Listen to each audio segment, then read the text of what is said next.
Good afternoon, and I want to thank the hosts for inviting me to come from San Francisco to join you this afternoon.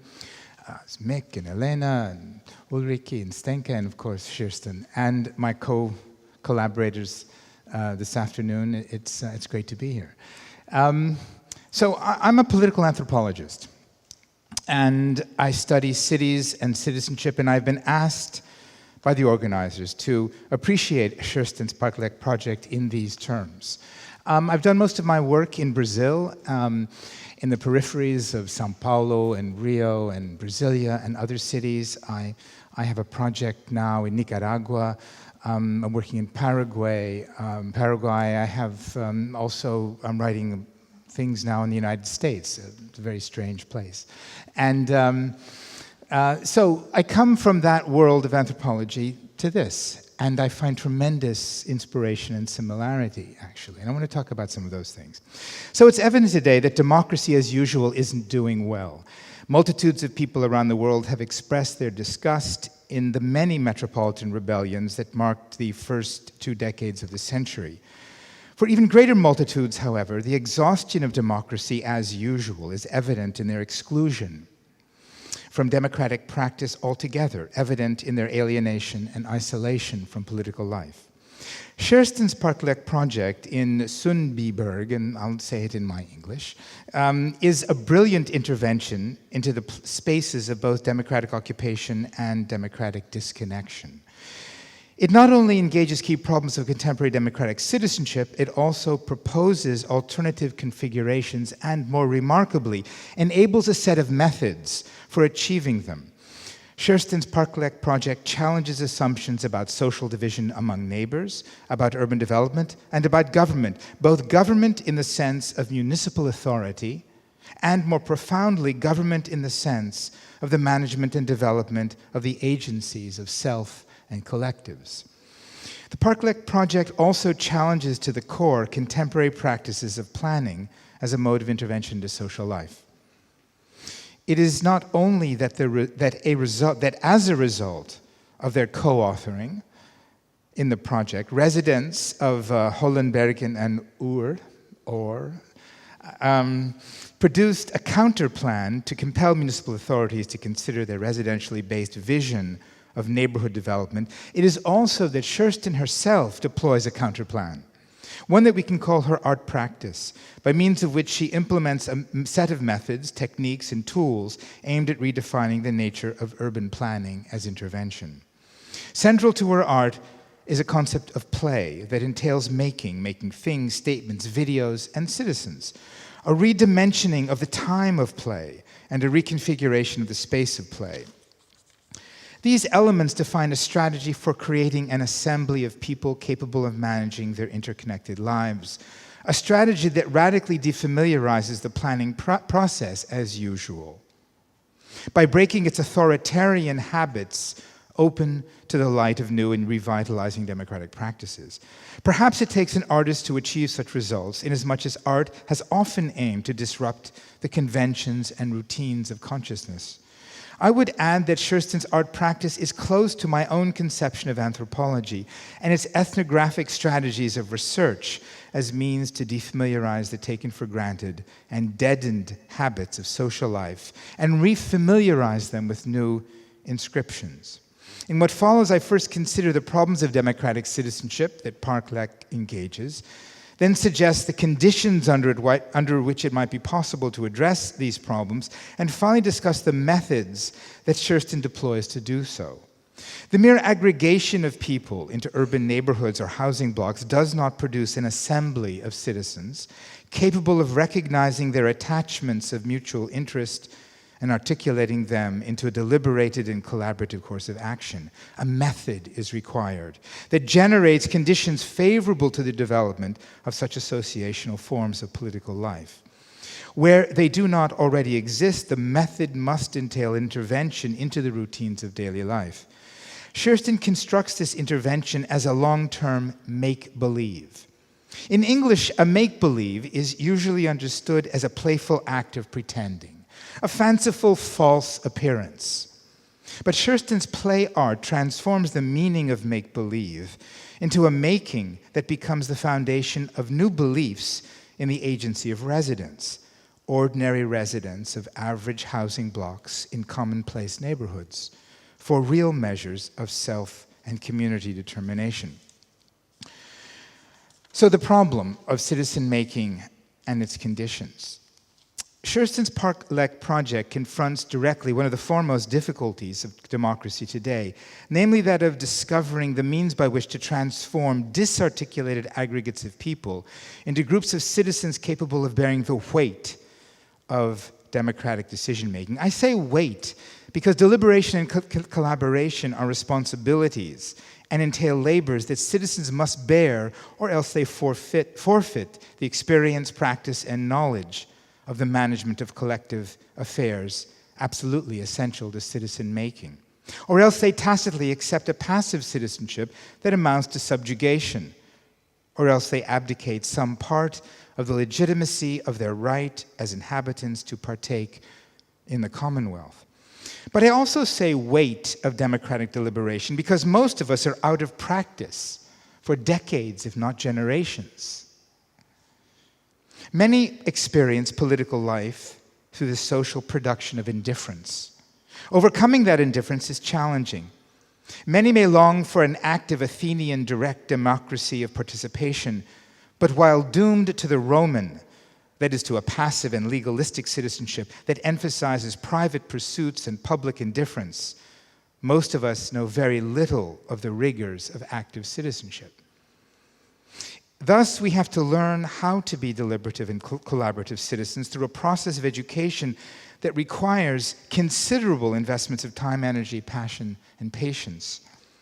Almost 90 years ago, in his book, The Public and Its Problems, John Dewey identified this problem of citizen-making in contemporary capitalist societies as the primary difficulty for democracy. Using a somewhat different lexicon, he argues that the problem is how to form a public of mutual interest. I'm just going to quote, "Indirect, extensive, enduring, and serious consequences of conjoint and interacting behavior call a public into existence, having a common interest in controlling these consequences. But the machine age has so enormously expanded and complicated the scope of indirect consequences that the resultant public cannot identify and distinguish itself. Absent the assembly of active citizens, my terms, a host of related problems for democratic determination develops. Citizens become isolated and segregated from each other, related more by relations of inferiority, inequality, and dull habit. They become incompetent in the management of their own aggregate affairs that are rather controlled by experts. People know neither how to speak effectively about their consequences of behavior or on what they ought to perceive as their mutual interests or how to listen perceptively. We see all of these problems in Schurston's descriptions of the relations she found among the residents as she began the project. The city imposes an urban plan for the redevelopment of the neighborhoods with major consequences for the residents. Do they perceive that they have common interests in controlling these consequences? Can they act on this perception? Can they address the impact of the urban plan on their neighborhoods and their lives? Can they organize their mutual interests based on this assessment to control the plan? These kinds of questions refer to the enabling conditions that make democratic citizenship possible. And one of the achievements of Schurston's project is that it brings them into focus not only for outside viewers like us, but for the residents themselves. So let me develop Dewey's insight just a bit more. To form a community of mutual interest requires more than just aggregated collective action, such as attending a workshop or riding a bus. It requires developing the perception that consequences of associated action are of mutual interest and that their management benefits from mutual consideration. This outcome of commoning, as you might call it, requires a certain kind of communication that would create, as Austin might say, the felicity conditions that favor its coming into being. Schurston's art practice creates such felicity conditions for citizenship. Before we look more closely into the ways that she does it, let us be clear on the democratic objectives we seek. Borrowing from others, Dewey identifies two perspectives in the development of a democratic ideal. Not surprisingly, the individual and the group, who are both liberated by democracy from prior liabilities, such as, let's say, gender or race, that have nothing to do with the participation at hand. To these, I would add two additional perspectives: the assembly and the city. A democratic assembly is an associational form that provides both individuals and groups with opportunities and methods, and therefore capacity, to recognize, articulate, collaborate, deliberate, and act upon mutual interests. It enables individuals and groups to establish, in other words, membership in a political community incorporated by the totality of the assembly, and to produce a substantive citizenship in that community that distributes the rights, powers, and obligations to members to manage it. The assembly is the stage of direct participation, and without it, democracy must be delegated. The larger frame of neighborhood assemblies is the city, and its incorporation as an assembly of assemblies defines urban citizenship. In most cases, municipal government does not constitute an urban assembly. Rather, the latter must be instituted as the organization of constituent residential assemblies. And this organization is beyond the scope of the LEK project. Although its counterplan provokes Sundbyberg municipal government and its other residential neighborhoods to consider it. Nevertheless, it seems to me that a specifically urban citizenship, in contrast to national, is a crucial enabling condition to the formation of constituent neighborhood assemblies. The LEK counterplan is insurgent because it reverses the constitution of the city as a political community, working from the parts to induce a new whole into being. In this sense, I suggest that Holston's LEK project belongs to the wave of 21st century metropolitan insurrections that I invoked at the beginning, indicating that a new form of citizenship, specifically in association with cities, is in the making. The LEK project is an urban occupation at a neighborhood scale that, like these other occupations, points to the generation of a new urban citizenship at the intersection of city-making, city-occupying, and rights-claiming. So as I've talked about elsewhere, I think it's important, though, to say that these new citizenships at which LEK points arose in the cities of the global south beginning about 70 years ago and has traveled north as cities everywhere become inhabited by vastly more heterogeneous populations of migrants and refugees. In many of these heterogeneous cities, residents come to understand their basic needs not only in terms of inhabiting and suffering the city, but also in terms of building it. Precisely as Holston's guided the residents of her neighborhoods to do. I refer to this process by the Brazilian term autoconstrução, the auto-construction of house, neighborhood, and city by residents themselves. The many meanings of this auto-construction often coalesce into a sense that they have a right to what they produce, a right in sum to the city itself. This transformation of need into right has made cities a strategic arena for the development of new and insurgent citizenships. As a result, national citizenships are being reconfigured by conflicts over the terms and aspirations of contemporary urban life. And we may see this growing sense of right to the city as both a source and an outcome of the LEK project. With its intense mix of foreign and native-born residents, LEK poses the question of what kind of political community could most effectively organize the heterogeneity of peoples that most metropolitan regions have become, a heterogeneity in which many residents are not national citizens. Well, I think one answer is clear. Given the multinationality and multiculturalism of contemporary cities, it is probably not membership in the nation state, not national citizenship with its often singular ethnocultural foundation. It could be argued that a planetary organization of human rights might organize this new heterogeneity, and indeed many people conceive of the right to the city as a human right in such terms. But it seems evident that this possibility is remote. In any case, human rights are themselves fraught with conceptual, ontological, and ethical problems concerning that elusive substance called human nature that we need not solve, if indeed solution is possible, to ground the right to the city. Rather, I suggest that it is the city itself, organized by a residentially based citizenship for which nation-state membership, national immigration status, and human nature are irrelevant. So thus, I think we can conclude that the global organization of the last 70 years has transformed the conceptual right to the city by articulating it as a right of urban citizenship, in which the primary ground of the citizen right is belonging to the city and not the nation state. It is precisely this kind of insurgent urban citizenship that inspires the LEK project. The next question is, what kind of citizenship is urban?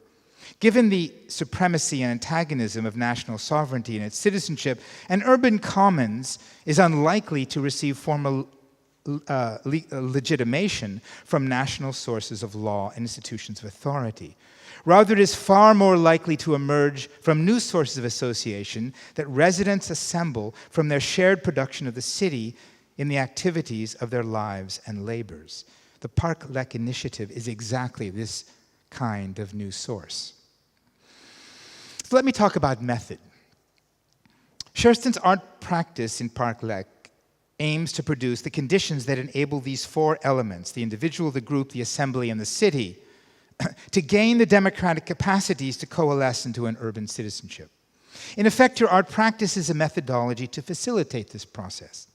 Thus, we might think of her work, we might consider it to constitute a rhetoric in the classic Athenian sense of the means to turn ordinary citizens, whom the Greeks called idiote, into civic and political ones. An idiot, which is where our word comes from, an idiot being someone who is absorbed in private life, in contrast to the citizen who finds fulfillment in the life of the city. In this sense, rhetoric is a method for citizen-making that employs a set of tactics for the overt purpose of persuading people to accept an argument or participate in an action. In the case of LEK, Sherston's rhetoric aimed initially at persuading residents to participate in the municipality's consultation process for a developer-sponsored plan that the municipal government had already accepted. The problem that her rhetoric engages is the exclusion of residents from this plan's formulation. The standard municipal consultation procedure invites, quote, locals to react to a completed scheme, not to participate in qualifying it. Sherston's objective was thus to persuade the municipal government, both the municipal government and the residents, of the value and right of the residents' active participation in making the plan itself. In effect, her aim was to transform a process of consultation into one of binding deliberation.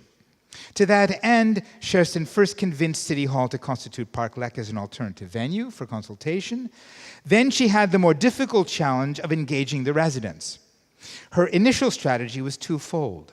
First, she aimed to get them to challenge their perception of the parks as spaces of separation and to transform that perception of the parks as spaces of separation to infrastructures of connection that link the neighborhoods and the neighbors, and both with the city. Second, she had to persuade them that they had important contributions to make to the redevelopment plan because their experience and perception as residents have planning value. To convince residents of this value, Sherston's method developed a specific set of rhetorical tactics. She used posters to proclaim that residents had a, quote, second opportunity to make their voices heard. She mentioned that her daughter took a very attractive, non-threatening picture of her, but she distributed these posters everywhere and announced that people had a second chance to make their voices heard through the alternative consultation process that she had invented, and invited them to call her to set up an appointment at which she would ask them to describe their neighborhood as seen from their window.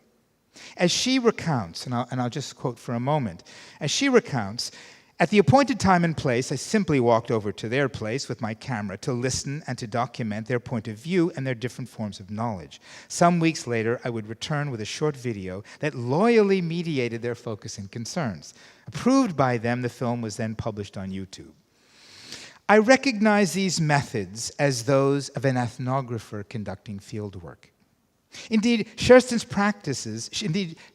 practices what anthropologist Bronislaw Malinowski termed the ethnographer's magic.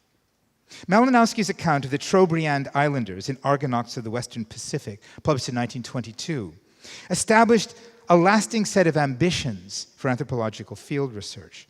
The ethnographer's magic makes both the familiar strange through daring immersions in time and space that disrupt assumptions, and the strange familiar through specific methods for gathering evidence and relating it to theory.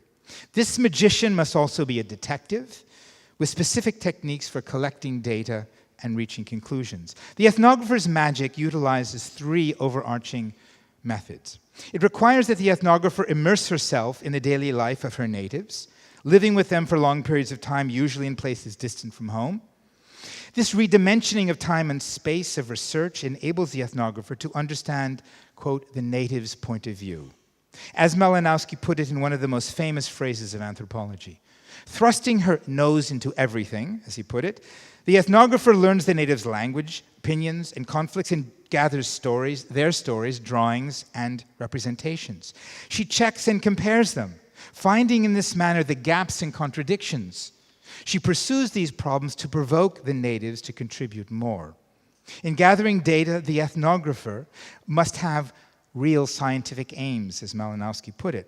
That is, she uses anthropological theory and not preconceived ideas from bogus methodologies, and here he had in mind religion, to interpret the data as evidence on the basis of which she derives the rules and regulations of social life.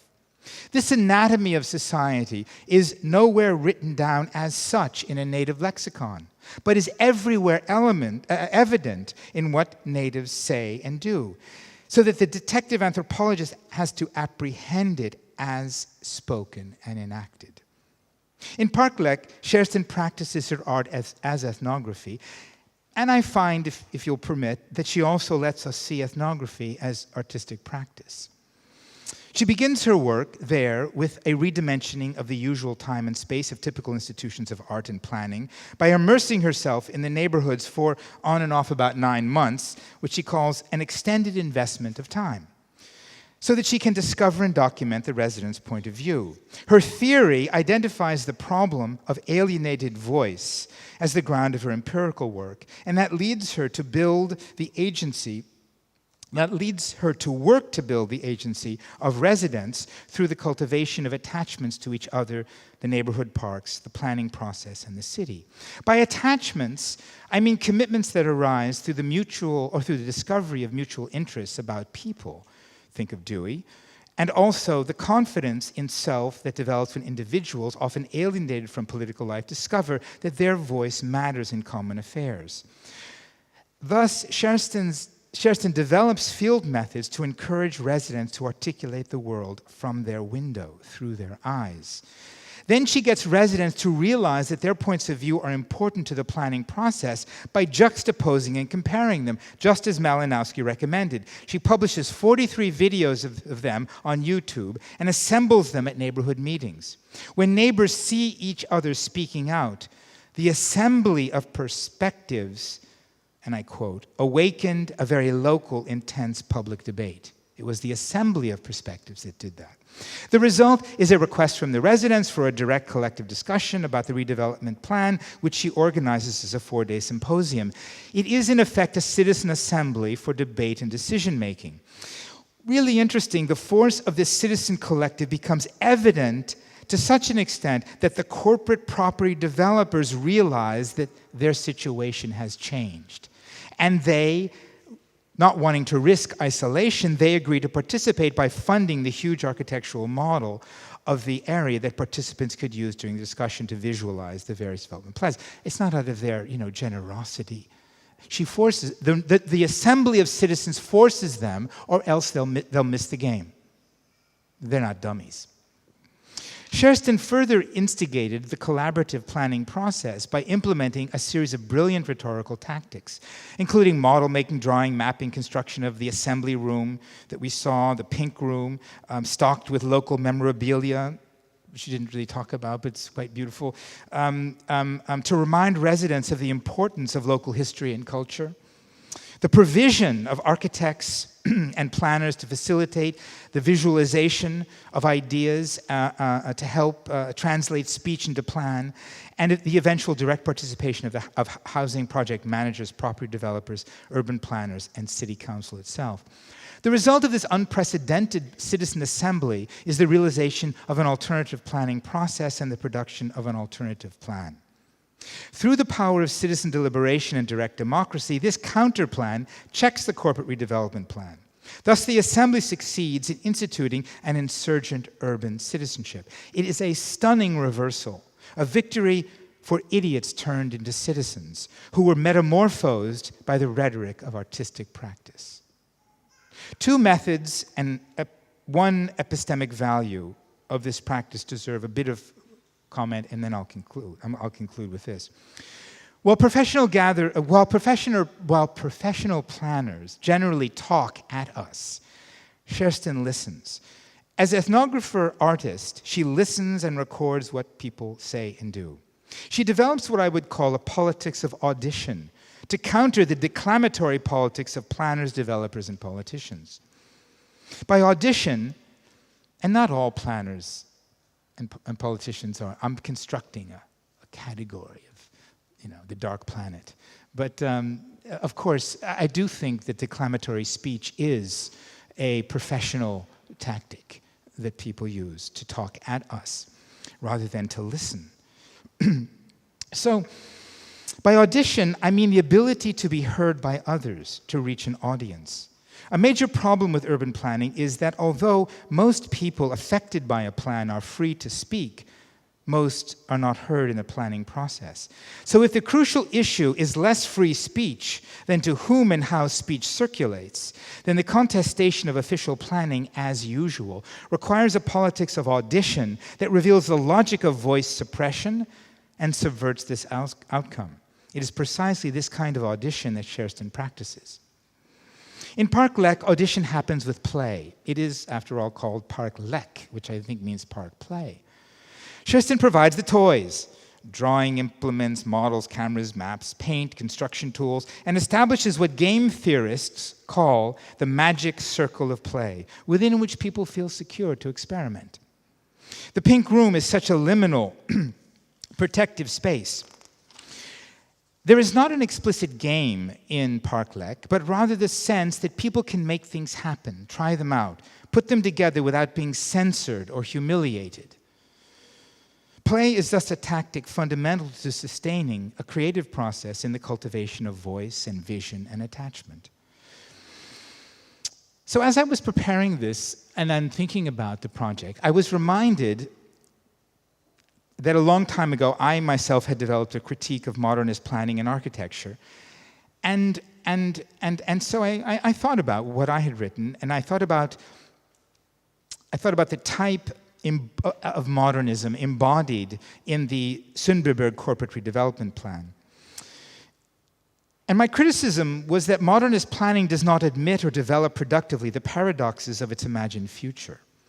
Instead, it attempts to be a plan without contradiction, without conflict. It assumes a rational domination of the future in which its total and totalizing plan dissolves any conflict between the imagined and the existing society in the imposed coherence of its order. And this assumption is both arrogant and false. It fails to include as constituent elements of planning the conflict, ambiguity, and indeterminacy characteristic of actual social life. Moreover, it fails to consider the unintended and the unexpected as part of the model. Moreover, what I argued, one of the most urgent problems in planning and architecture was the need to develop a different social imagination. And I suggested that the sources of this new imaginary could be found in figuring out how to include the ethnographic present in the planning and design processes, and that these sources could be found in what I called the spaces of insurgent citizenship. Park LEK is just such a space. The counterplan that its assembly of citizen residents produced is purposefully incomplete. It remains contingent on future assemblies and further deliberations. It does not try to paper over conflicts that produced it or to eliminate its ambiguities and contradiction. The counterplan leaves all that open to future considerations. In this openness, it embodies the indeterminacy of actual social life and refutes both the premises and practices of total design.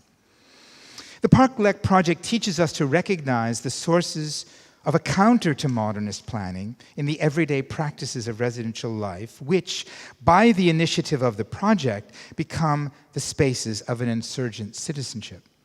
Sherston shows us that one method for creating such alternative futures is to search for situations that engage in practice the problematic nature of belonging to society, and that embody such problems as narratives about the city. This kind of investigation amounts to a redefinition of the practice of planning and architecture, as long as these fields remain obsessed with the design of objects and with the execution of totalizing plans and policies.